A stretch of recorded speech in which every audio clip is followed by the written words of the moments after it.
Vous êtes-vous déjà retrouvé dans une situation où il vous semblait que tout était contre vous? Où les chances de réussite semblaient quasi nulles? Dans l'histoire épique de la Bible du jour, le récit du séjour de Jacob à Haran va vous encourager. C'est un rappel puissant que lorsque nous faisons confiance à la fidélité de Dieu et que nous agissons avec sagesse, il peut transformer même les circonstances les plus difficiles en occasion de bénédiction.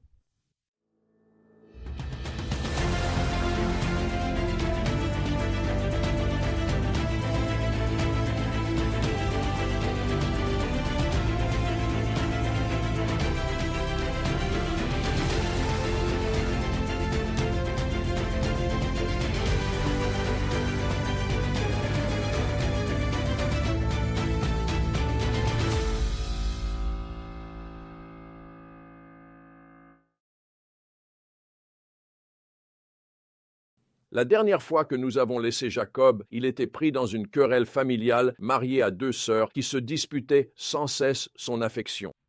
Au milieu de ce chaos relationnel, nous voyons la fidélité de Dieu pourvoir aux besoins de Jacob et accomplir les promesses faites à Jacob à Béthel. Après la naissance de Joseph, Jacob décide qu'il est temps de retourner dans sa patrie, mais avant de pouvoir partir, il doit négocier son salaire avec son beau-père, Laban. Laban, conscient que sa prospérité vient de la faveur de Dieu envers Jacob, hésite à le laisser partir.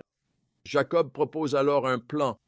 Il continuera à s'occuper des troupeaux de Laban, mais tous les agneaux tachetés ou mouchetés qui naîtront seront son salaire. Laban accepte, mais il élabore ensuite un stratagème pour augmenter ses chances en retirant tous les animaux multicolores du troupeau. Mais Dieu n'est pas déjoué par la ruse humaine. Il apparaît à Jacob dans un rêve et lui enseigne une technique d'élevage qui fait que les animaux les plus robustes produisent des petits tachetés. En conséquence, les troupeaux de Jacob augmentent rapidement aux grandes dames de Laban et de ses fils. Plusieurs leçons essentielles sont à tirer ici. Tout d'abord, nous voyons que la fidélité de Dieu à pourvoir aux besoins de ses enfants ne dépend pas de circonstances parfaites. Jacob est dans une situation défavorable. Il est loin de chez lui, travaille pour un beau-père trompeur et se trouve pris dans une dynamique familiale compliquée. Pourtant, même là, Dieu le fait prospérer. Nous devons savoir que, peu importe où nous nous trouvons, Dieu ne nous a pas abandonnés. Sa présence et sa provision ne sont pas limitées par notre emplacement ou nos insuffisances. Et ensuite, nous voyons l'importance d'agir avec sagesse et intégrité dans des situations injustes. Jacob aurait pu abandonner ou désespérer quand Laban a changé son salaire ou comploté contre lui.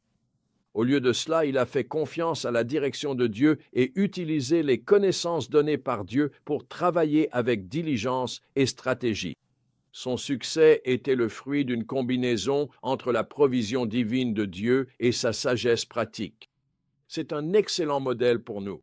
Lorsque nous faisons face à des défis, nous pouvons chercher la direction de Dieu, mais nous devons aussi être prêts à fournir des efforts et utiliser les ressources qu'il nous a données. Mais l'histoire de Jacob nous met en garde contre le fait d'être trop à l'aise dans notre situation actuelle au point de manquer l'appel de Dieu à aller de l'avant. Après des années à travailler pour Laban, Dieu apparaît à Jacob et lui dit qu'il est temps de retourner dans le pays de ses pères. Il aurait été facile pour Jacob de rester là.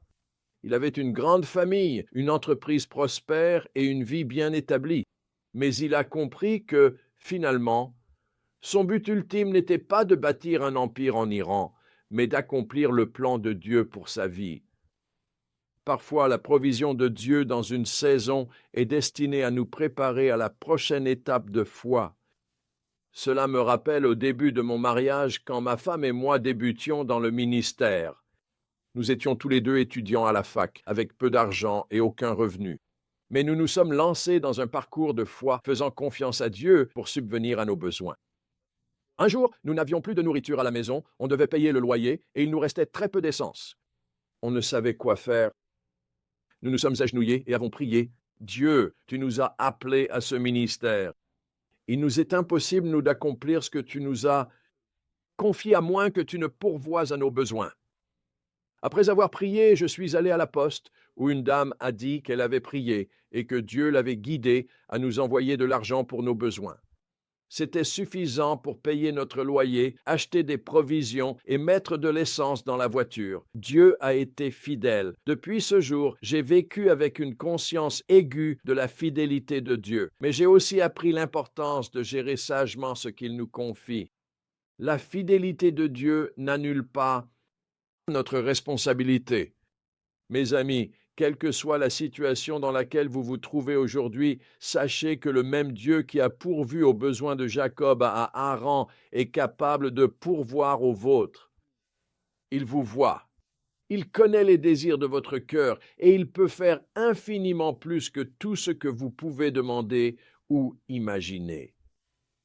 Comme Jacob, nous avons aussi un rôle à jouer. Nous devons rechercher la sagesse de Dieu, travailler avec diligence avec ce qu'il nous a donné et être prêt à faire un pas de foi lorsqu'il nous appelle à quelque chose de nouveau. En réfléchissant à votre propre vie, à quoi Dieu vous appelle-t-il à lui faire confiance? Quel pas de foi vous demande-t-il de faire? Soyons comme Jacob, faisant confiance à la fidélité de Dieu tout en agissant dans l'obéissance, car c'est dans ce partenariat entre la provision de Dieu et la responsabilité humaine que nous trouvons la plénitude de la bénédiction de Dieu.